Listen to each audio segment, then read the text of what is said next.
Okay, we're gonna be discussing the movie Apocalypse Now, directed by Frances Ford Coppola. Wow! Right off the bat, it was a really disturbing, unsettling presentation on racism, white supremacy being practiced in the form of direct violence, and how just insane it is.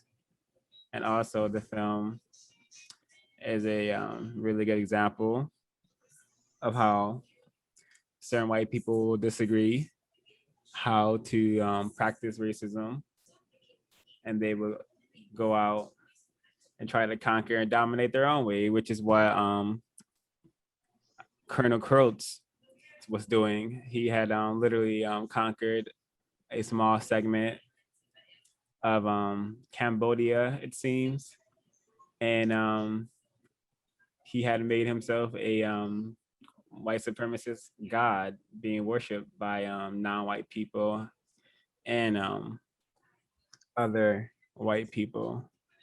I have more notes and things to say about this, but you guys have anything to say to share? Yeah, it was kind of interesting. I thought the scene with that French guy was really interesting.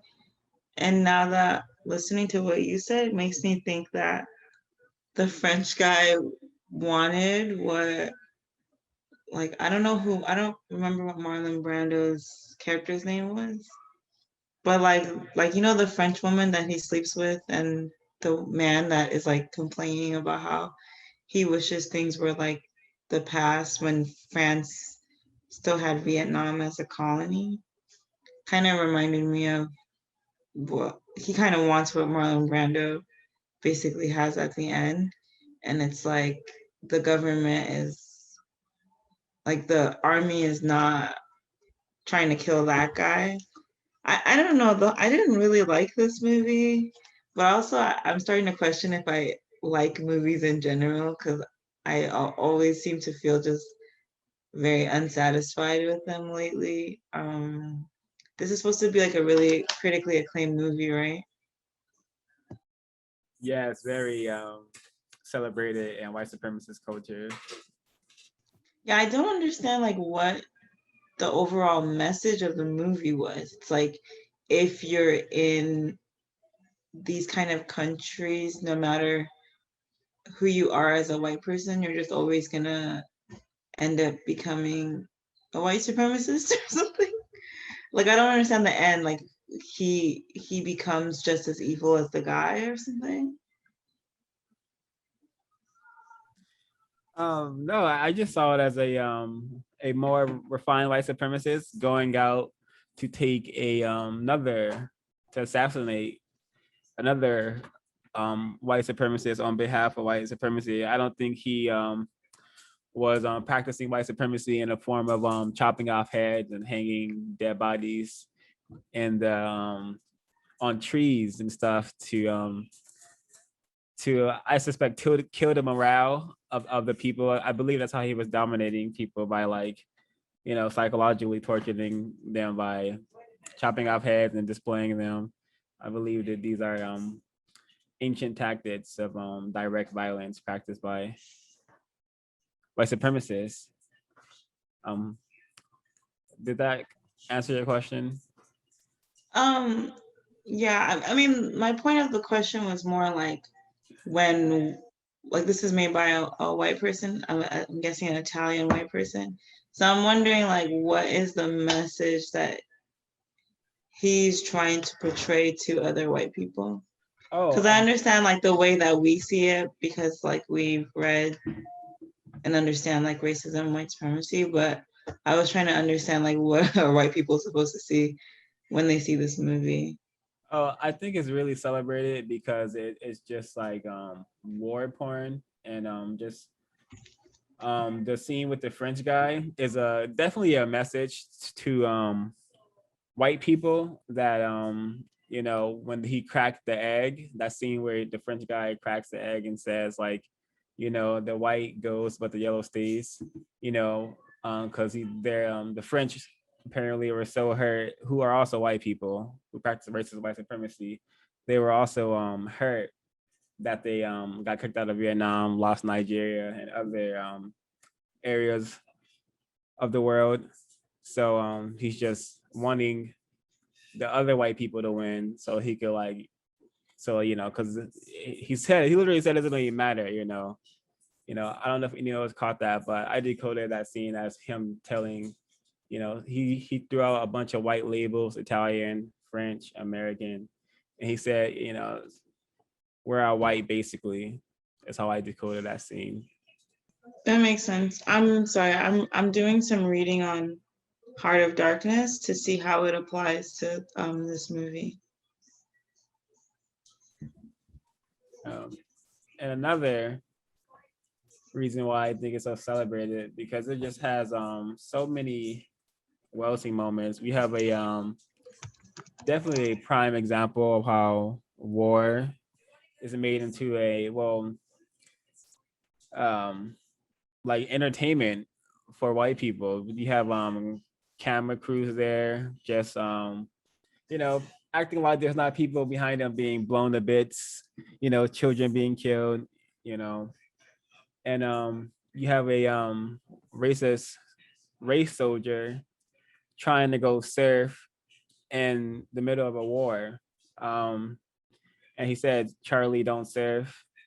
And when another race soldier is like, "No, I don't think. I think it's maybe dangerous to try to surf right now." I decoded that Charlie don't surf as you know non-white Vietnamese people don't have the technology to kill you while you're surfing, because throughout the movie um they have so much more firepower than the Vietnamese, and they just are constantly like shredding through them, and it's fun for them. The race soldier literally plays music as they go in and slay and maim a bunch of non-white people, and they call this war, which is just another way to say racism, white supremacy, which is a war against non-white people.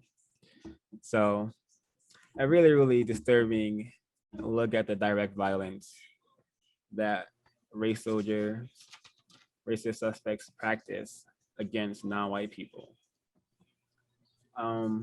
Yeah, something that I'm just kind of really tired of, and I'm starting to really hate now that I think at this point I've probably seen maybe like 6 Vietnam War movies, all from the 70s to like the 90s. It's like, okay, so yeah, exactly. Like when you're talking about the scene where they're like filming and it's supposed to show how this war is like almost like, I don't know, like this theatrical thing, like it's sensationalized, but then like it's supposed to be like the director is aware that, the way that they film it, or like that the Vietnam War is like sensationalized, but then he's filming all of these war scenes like it's like a Rambo movie. Like it's not serious. It's filmed like an action movie with all of these like quick cuts and like shots that make the Americans look like these, like, I don't know, like a Western or something, like heroes or something. So it's like, I think that's what white supremacists do a lot, is they try to pretend like they're aware, but they're also doing the exact thing that they're supposedly aware of. So and for me, it's just like, how much has America and like Hollywood profited off of this war that caused so much like destruction to this country? And like I think the main character is Martin Sheen, right? His son is also in a Vietnam War film. So this is like 2 generations of white people who have like made money off of like this war, and the entertainment that so many Americans got because they keep making these type of Vietnam War films. I don't know. It's just something I thought about when you said they were showing how they're filming the war, but then the director is filming the war in that exact way too. So what is the point of even showing that scene? Wow. Really well. That was really well said. Um, Reminds me of how they glorify this and profit off of it, and it's generational. This is two generations of racist suspects practicing racism and white supremacy in the area of entertainment and in real life in the area of war, particularly in the form of direct violence. What I thought was interesting is like very beginning of the film, um, the song that was playing was saying like all the children are insane,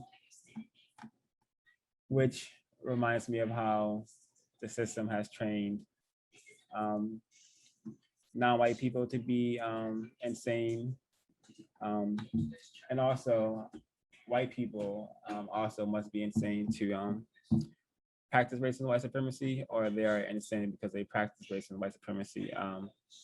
I'm still confused about that, but um, the code says that everyone is insane in the system of racism and white supremacy because that is how one must be to function here.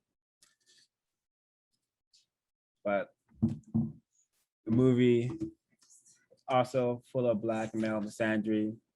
All of the like gory scenes involving like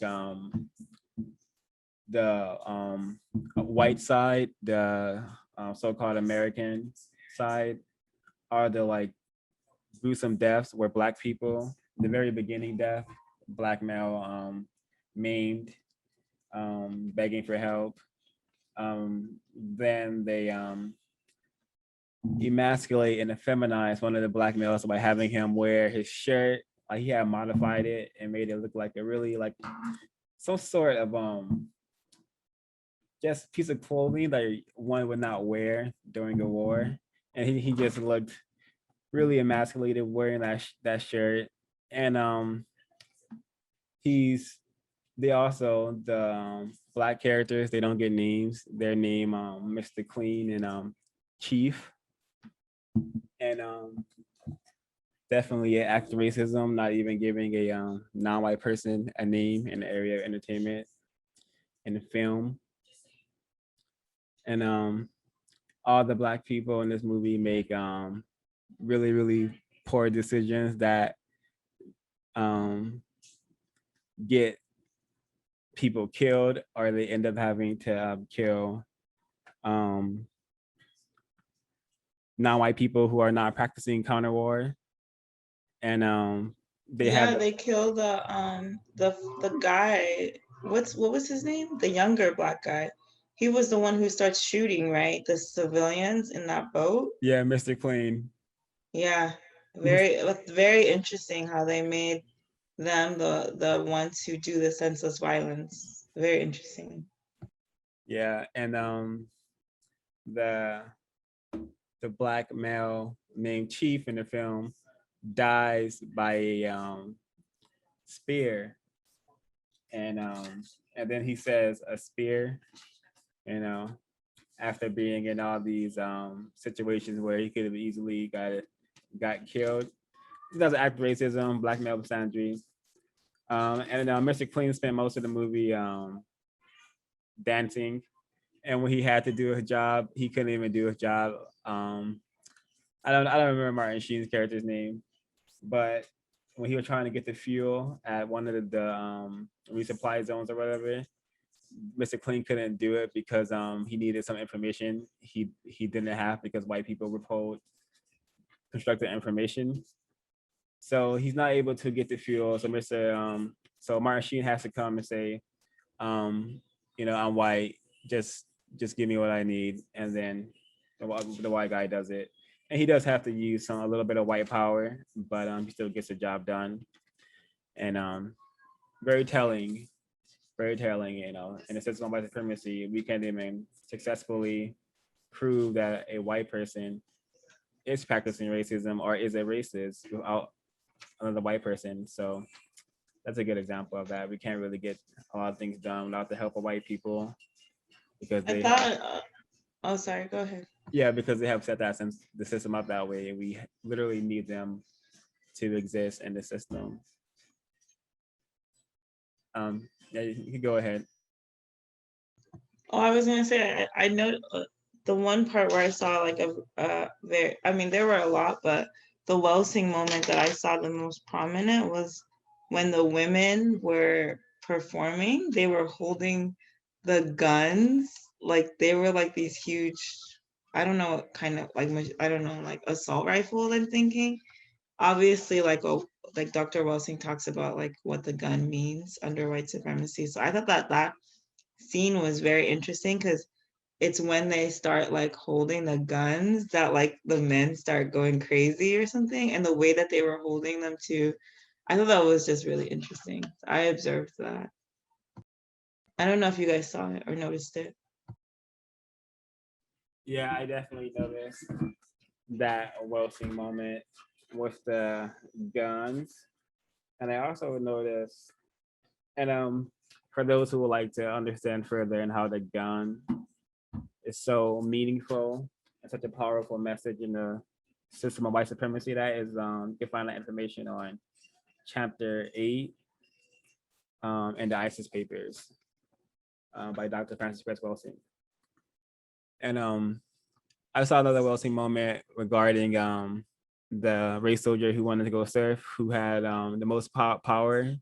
May have been a general or a major, I don't know, but he's the one who had most of the power. He was telling other white people what to do, and he had a cigarette, and that's also mentioned, has been decoded to mean just to mean it's a white phallic symbol, but he had one that made his automatically longer than the other white people who were smoking cigarettes, still giving him like the most power um, in the system. And he was also using like some kind of black extender, that is what made his phallic symbol longer and bigger than all the other phallic symbols on the screen. And more information on that can be found in chapter 11 of the ISIS papers, the symbolism of smoking objects. And I don't think it's a random occurrence that the most powerful race soldier on the screen, besides the main character, was using a black extended, racism, white supremacy, and many just examples of how racism is practiced and maintained through the use of words, calling non-white people slopes, dinks, and yeah, it's just a really disturbing movie. I can see why it's so celebrated because it's I suspect so much energy for white people to experience all the chaos and destruction that they have just created. And also a Yurugu moment with just them having so much technology solely designed for death and control and power. Um, Also, example, white supremacy, how they will come in, destroy you, maim you, and then nurse you back to health. I just saw that as them capturing non-white people and then nursing them back to health so they can practice racism, white supremacy against them some more. So a very vampiric um, to me to drain someone's energy their entire life.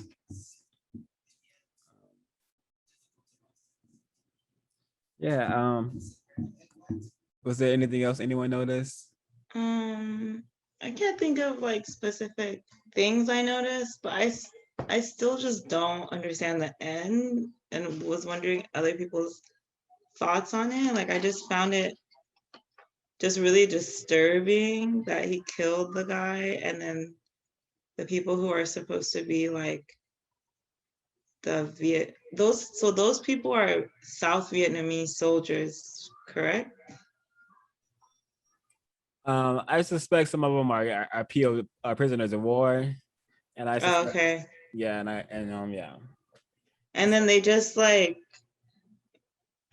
like they just are like, okay, we're ready to serve you now or something. Like, did that not come across to people as very, very strange?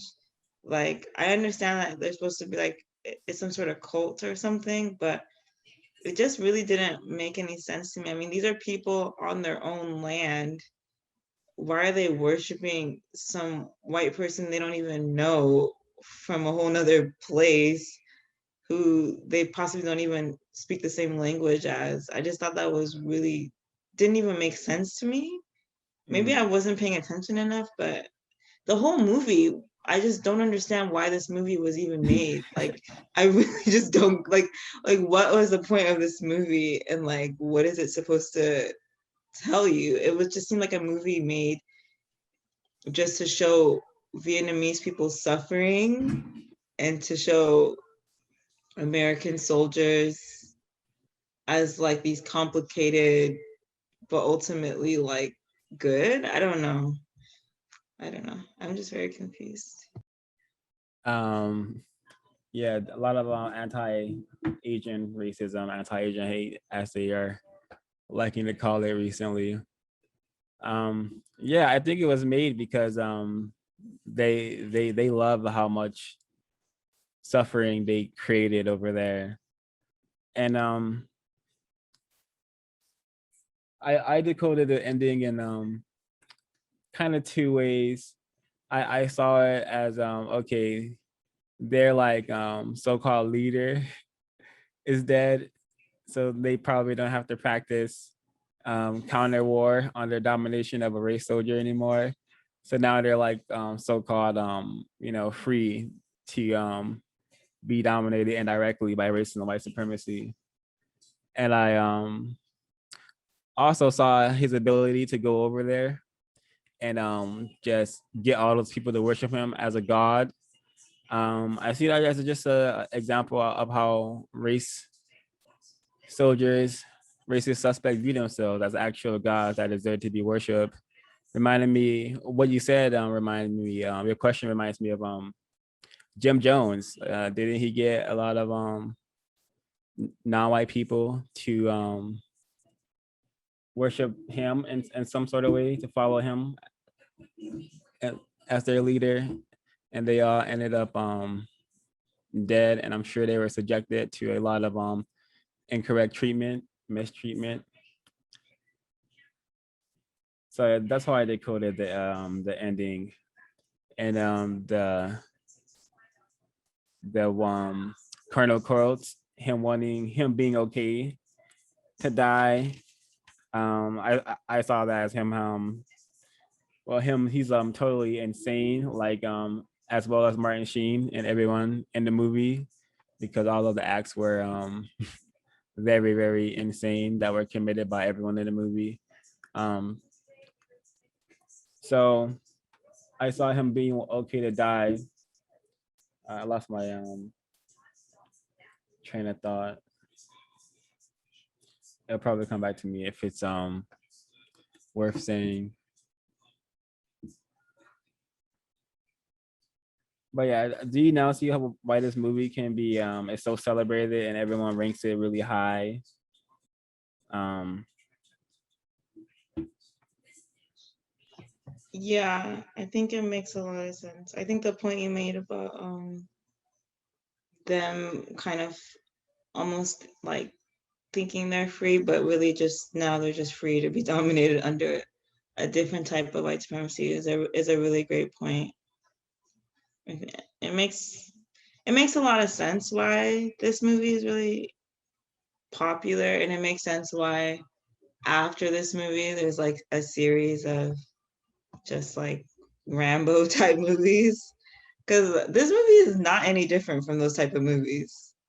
like in my perspective, it's the same type of violence, it's the same type of glorifying Asian people being murdered. So Yeah, it's a total example of how and I think a really great example of how racism and white supremacy is practiced and to made fun, entertaining, and sometimes even soothing, and how insane it is to celebrate and participate in such behaviors and to celebrate the people who do these things. Um, yeah, one thing that I remember now is when the French guy is talking, he said something about, I don't know why you Americans joined. You guys are in this war for no reason. And I think that that's really dangerous, and it's very, very incorrect because like America was in the Vietnam War for specific reasons in terms of obviously to have control over these non-white countries and their resources. Vietnam is a place where there is a lot of like rubber, and like you can actually read documents from the president who says like we have to have access to this place because they have natural resources. If you think about how much rubber is in everything that we use. So I think it's just like I feel like it's a constant saying that people always say is the Vietnam War happened for no reason. It was a quote unquote senseless war. Like for white supremacy, it's not a senseless war. It made a lot of sense. And I think that people have to be more aware about that. yeah, really well said. Racism is war, and they will definitely hide the truth in plain sight. Because I remember maybe it was Colonel Coles who said it, but he said something like death or victory, and that's kind of the mentality that he said that referring to the non-white people who are practicing counter war against the race soldiers and the system of white supremacy. So that's how a attempted counter racist has to kind of have that same mind frame, because without a system of a justice, this planet will always be a place that no non-white people person should be okay with being on. So therefore producing justice, I think that's a really constructive mindset, um, especially if we're in a war. Well, there's a war being waged against us, so yeah, because I don't have the means to practice counter war, you know, in that fashion.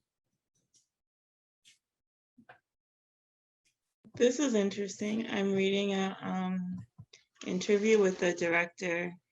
He's basically saying that like, do you mind if I read some of the quotes?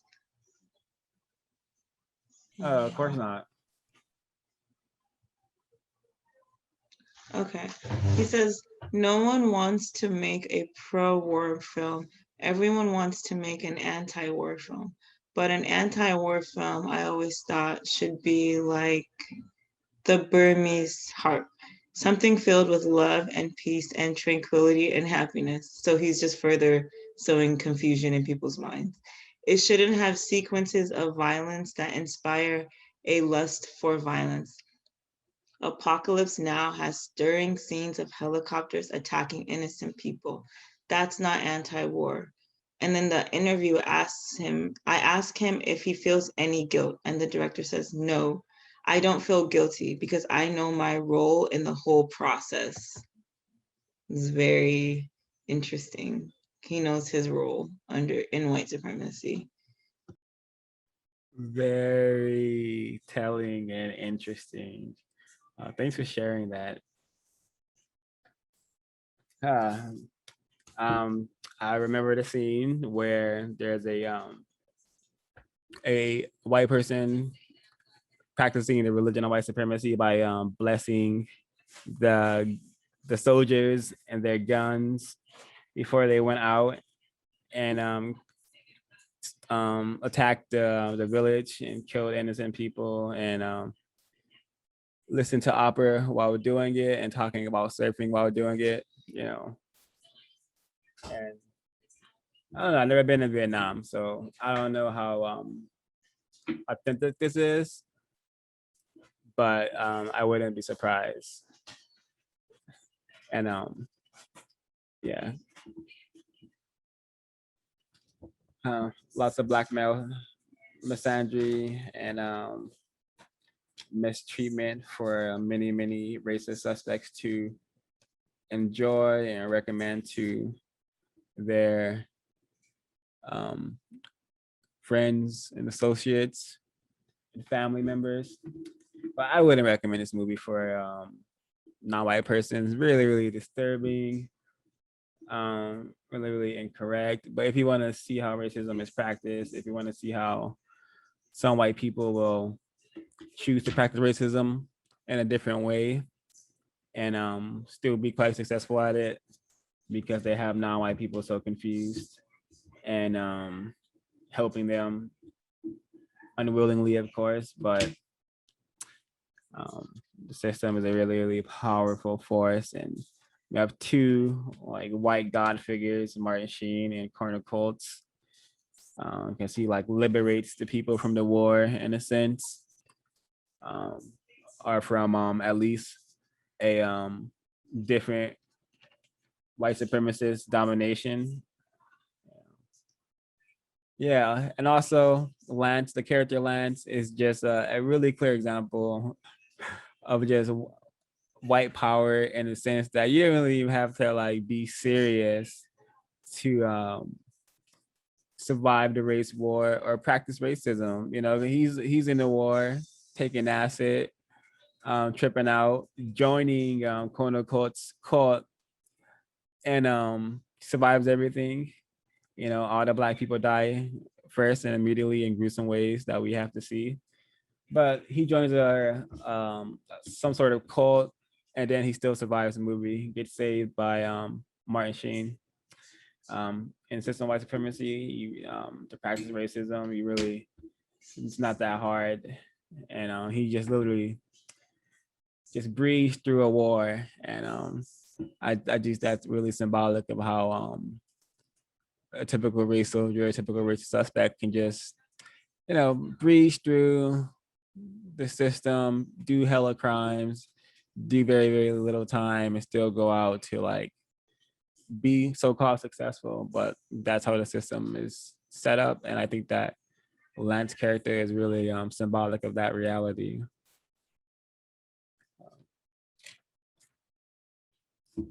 I don't think I have any more notes. Would not recommend this, but much to the code, thought, speech, and action. That's how racism, white supremacy is practiced, and this movie has all of that, from a name calling to the direct violence. And Lance is supposed to be he's the only one who survives, right? Like from that group, besides Martin Sheen's character. Yeah, I I believe. think I remember seeing him at the end in the last scene. But Yeah, that's also interesting. I'm guessing that people are supposed to see the white people are supposed to see themselves in Lance, like they would be in the war as like these, sweet, like just American, like people who are not actually don't actually want to be here, but are forced to be here, and therefore by the goodness of their hearts or something, they end up living. It's just very interesting. yeah, it's very interesting, that character. Yeah, that's a really good point, because white What? people. Mm-hmm. Oh, I was gonna ask, what did you guys think of the guy who he was like the guy who, I don't know if he was like a reporter or something, but he was like in the guy's cult, the guy with the glasses. He was kind of going crazy too, but it seemed like Marlon Brando's character was like controlling him. Well, yeah, I would say Marlon Brando character was controlling everyone, but yeah, that was just a really devoted follower of Marlon Brando, I believe, and he was like would study everything that he said, and it's really funny to see him get caught in mud. I don't know, that scene was really interesting and really bizarre. Um, but I just thought he was just supposed to be like the devout follower who will like take the mistreatment and not do anything to maybe you know, attempt to eliminate the system of white supremacy and the practice of white supremacy. Yeah, I agree. I thought his character was really interesting because it seemed like he very much understood that what was happening was incorrect. But he just he for me he reminded me of just a type of person who's like a weasel, not really doesn't have any convictions of his own, so he's just trying to make it in this messed up like cult that they're in or something. I thought it was all really strange, and I just thought it was I just can't get over it, just the ending scene and seeing all of those Vietnamese people just put their guns down as if they're just gonna worship this man, and just even the whole idea that the Vietnamese people would just have some white man as their cult leader in jungles that he doesn't even know, he wouldn't even know what to do in them. He wouldn't know which way is north or south, you know, but somehow he's their leader. I just, if this movie was made in the country where my family was from, I would be infuriated. Like seriously, it just makes the Vietnamese people look like literal animals, like just dogs or something. Like they have no control or something, no sense. Speaking of dogs, a black male dies, and a white soldier is not concerned of his so-called comrade dying right next to him. He's concerned about this white dog that they had gotten from a non-white group that they had killed and unjustly.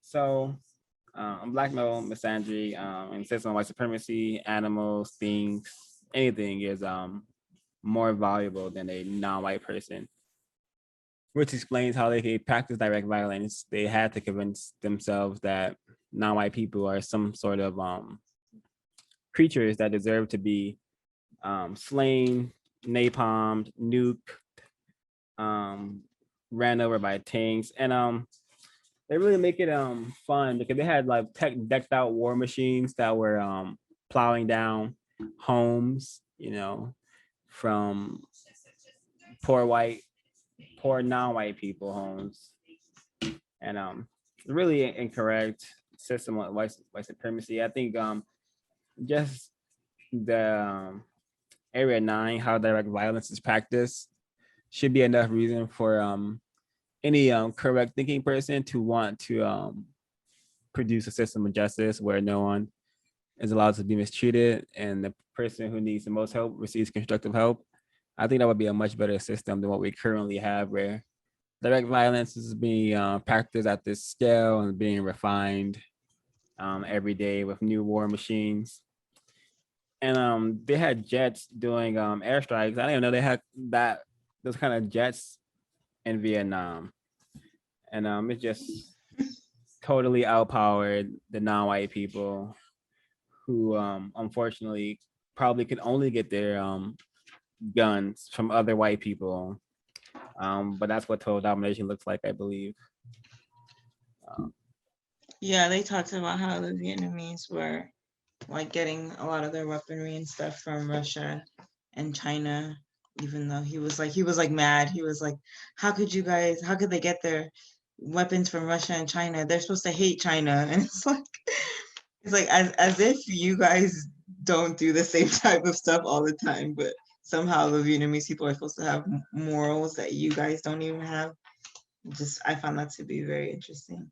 And the napalm scene was so disturbing, and the fact that that is like a common, like I've heard, I never knew it was from that movie, the I love the smell of napalm in the morning or something. Like the fact that that is like a funny or like a common line that people quote all the time is really sick. This is like, this movie was made 3 years after the Vietnam War ended. Like Vietnamese people were still at this point dealing with the effects, they still are to this day, but they were dealing with the effects of napalm on their rice fields, on their like children that were being born with deformities and things. And to make a joke like that, like imagine if someone made a joke like in 2013 about September 11th. You know how many white people would literally lose their minds? And to see that that is in a movie like that is just so disturbing to me.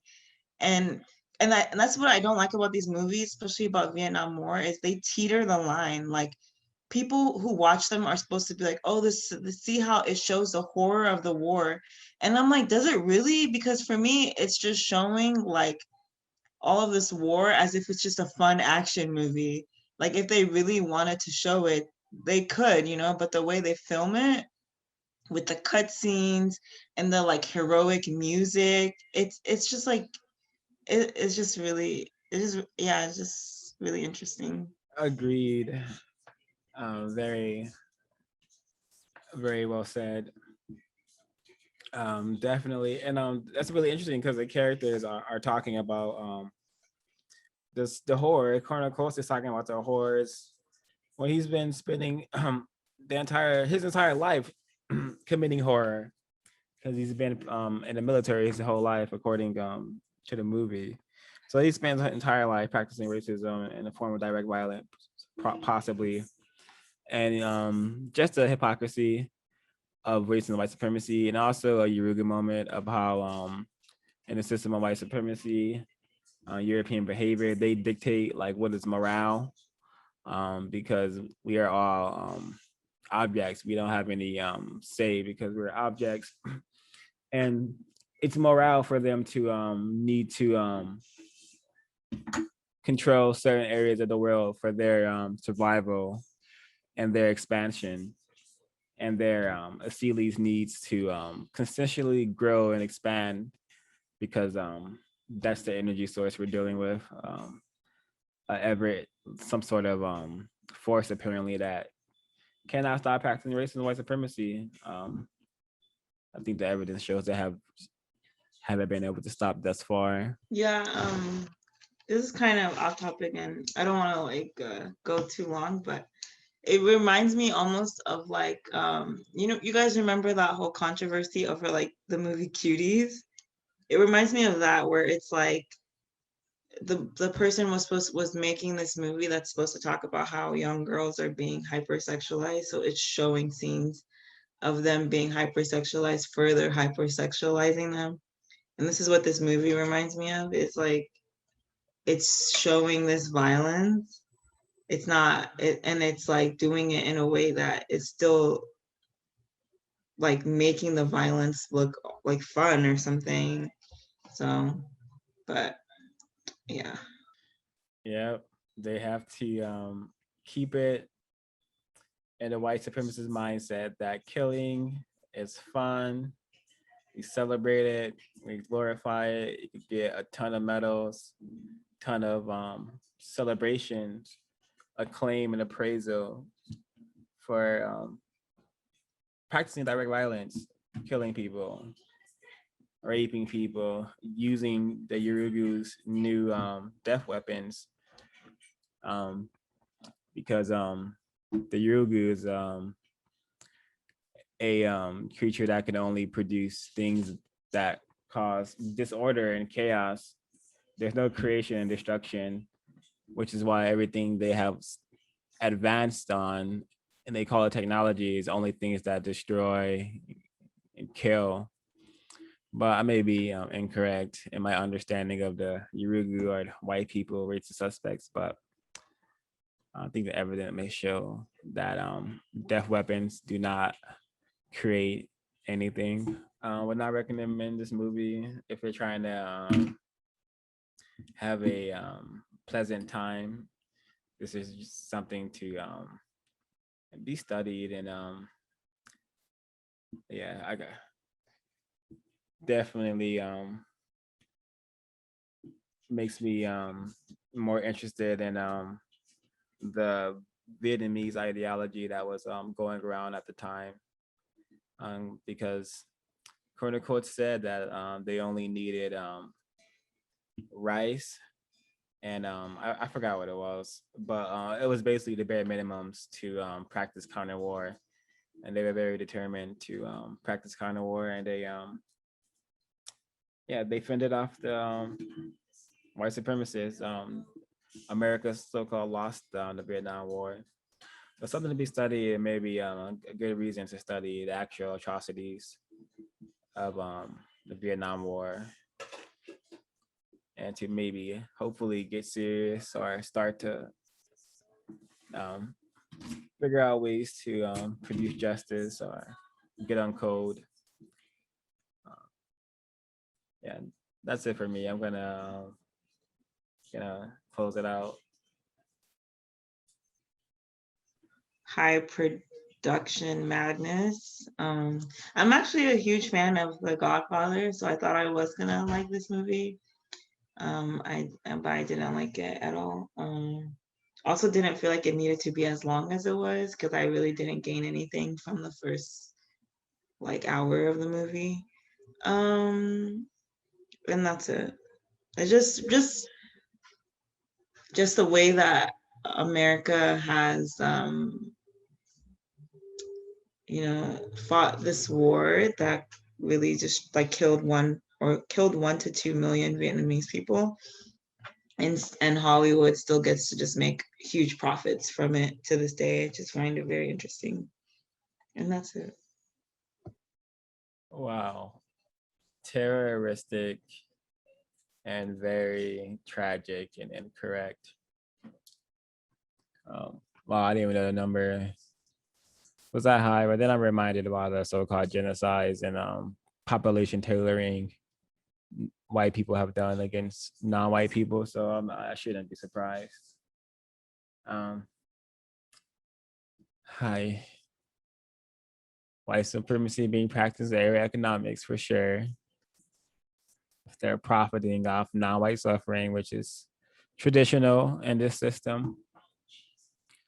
Thanks for um, the conversation and very, very insightful comments and decoding.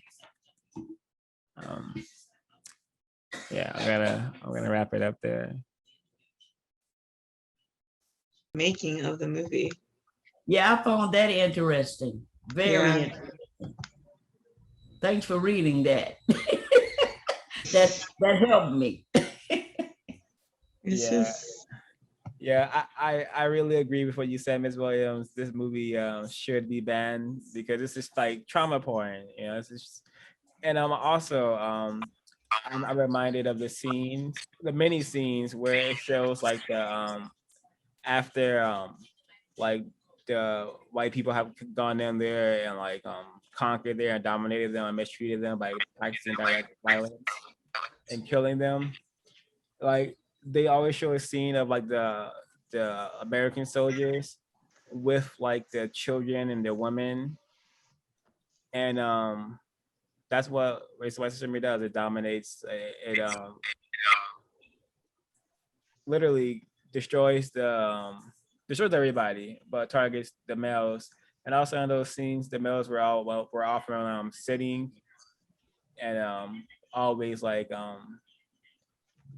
positioned at a lower level, even like visually against like the race soldiers. So I thought that was really really yeah. tough. Whenever there's scenes of them like using those, I hate when they show those scenes where they're just indiscriminately shooting with those, what are they, like their machine guns or something, and they're just shooting at nothing, just like blasting bullets. I'm like, it just, I don't know.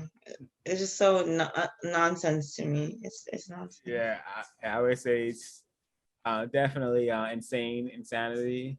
And every movie does that, like every single way. Even like there's many YouTube channels that like show actual war combats, and that's what they do.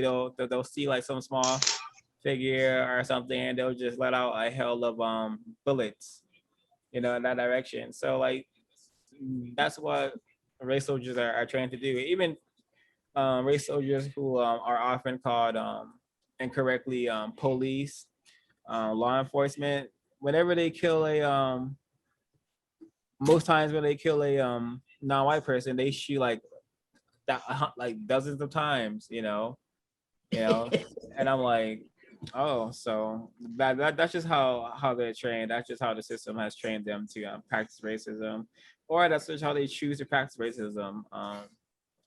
Yeah, they choose to practice it that way, it seems.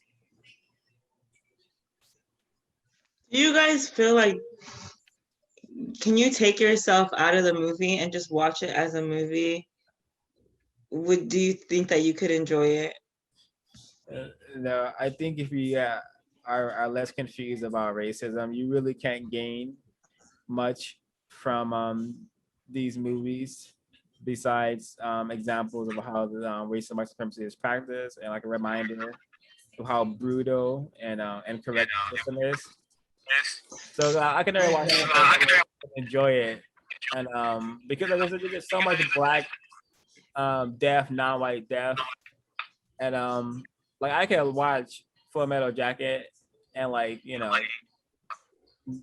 kind of enjoyed it if I were to use my time and energy that way. But I can never watch this again and enjoy it, nor will I ever watch it. Well, what do you think is the difference between Full Metal Jacket and this movie that makes this movie like too gratuitous? Well, for me, this movie is just more racist. The Full Metal Jacket is also very racist, but I don't have to watch black males be silly the entire time and make poor decisions, and get maimed for most of the like first 2 hours of the movie. And but Full Metal Jacket, it's just mostly race soldiers um, dominating non-white people, but they are often memed and killed more frequently in that movie. Not to say that's correct, but it's just not as racist. Very racist, of course, but just not as yeah. Yeah, I feel like this movie is supposed to be like a psychological, like, oh, you're supposed to understand how being here is like messing up his mind or something. But it's like, I didn't, it felt very like forced to me because I'm like, isn't this guy, he's like a CIA agent or something? He's been killing people all the time. Like, what is the difference? And then he killed those civilians, he didn't care. So why would seeing decapitated people affect him this much when he's already seen that stuff all the time? Like, how long has the Vietnam War been going on? It didn't make sense to me. Where I feel like Full Metal Jacket is, I felt like that's a good movie to understand the psychology of just like white people who go into these wars, I think. Oh, really, really well said. That makes so much sense. Um, yeah, he's literally a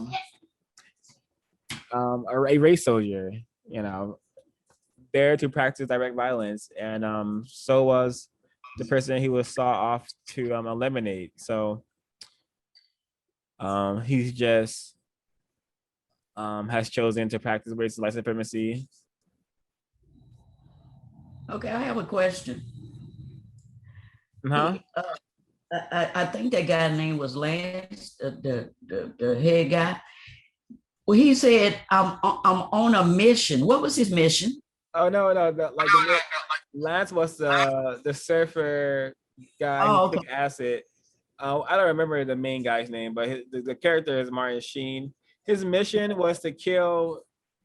Well, his mission was to arrest. Like they use the terminology arrest, but maybe they're talking in code, and I meant kill Colonel Coates. So he was just sent to assassinate him. Yeah, no, they said it. They said to eliminate his what is that word? Oh, his his command. yeah, eliminate his command. And then he said, so you want me to kill him? And they were like, without Oh, prejudice or something like that, or with prejudice. Uh, wow, how they are with their words, so interesting. Well, wow. yeah. So yeah, and keep in mind, like the war was in Vietnam. They're doing this in Cambodia. Like they don't care. They will practice racial supremacy anywhere. You know, even if not so even involved in a conflict. You know, really incorrect.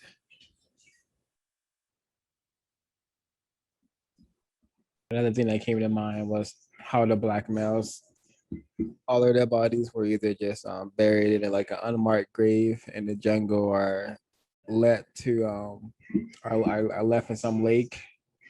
I wonder how many black males that happened to, and all the conflicts that white people create and force non-white people to partake in. I just thought that's something to make a note of. And also the white lady, racist woman, she said that um what are we like? And then I don't know if she was quoting someone, but she said that we are both animals and gods. And that movie shows white people behaving as animals and as gods, and by how they are so brutal and how they practice racism, white supremacy, and just how awesome the power is that they're able to practice it in so many ways through thought, speech, and action.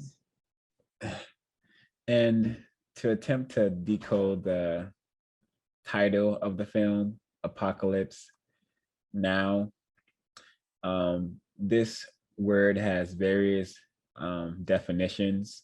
Um, the first two are the complete final destruction of the world as described in biblical book of Revelation.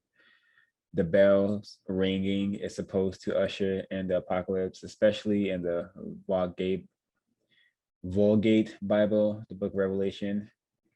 And the second definition is an event involving destruction or damage or an awesome or catastrophic scale, a stock market apocalypse. So I believe decoding this as the end is now. I think that decoding can just cause more confusion. So I don't think that is what um this title means. And there's another definition or old meaning of this word, and it's Old English, um, and it means to uncover, reveal. So it could mean the title could be decoded as the truth now, or something to uncover now. And the way I see the film as is just white people blatantly showing you that for them killing is no more than like um than a sport, entertainment. It doesn't seem to cause them any like problems. You know, they don't mind killing in the name of practicing white supremacy. So the director is possibly just um giving his truth now, which is hey, thinking back on the article that was read, I'm just doing my role, and my role is to remind everyone that this is our truth. You know, we don't mind doing this, and it's fun for us. because we know our technology is always going to be world destroying and world ending, but not world ending because only the creator has the power, I would say, to actually end a world or a planet or whatever. So interesting movie, would not recommend it. We should have the truth now, if that is what the title means, and everyone should act on the truth and work to produce justice. That would be much better than continuing the system of white terror domination. Another afterthought was the use of camouflage that Martin Sheen and Marlon Brando characters used. It's very common in the system of white supremacy for white people to add dark things to their face, whether it's paint or makeup. But the way those characters were using it was in moments where they were trying to exert power, like Cornel Coates had on like a black and green camouflage on his face to intimidate Martin Sheen's character when he threw the decapitated head at him. So I believe that could be a roasting moment, and the uses of camouflage to feel powerful, putting dark things on one's body to feel powerful or to feel like you maybe have some color. Very telling, I believe. Yep.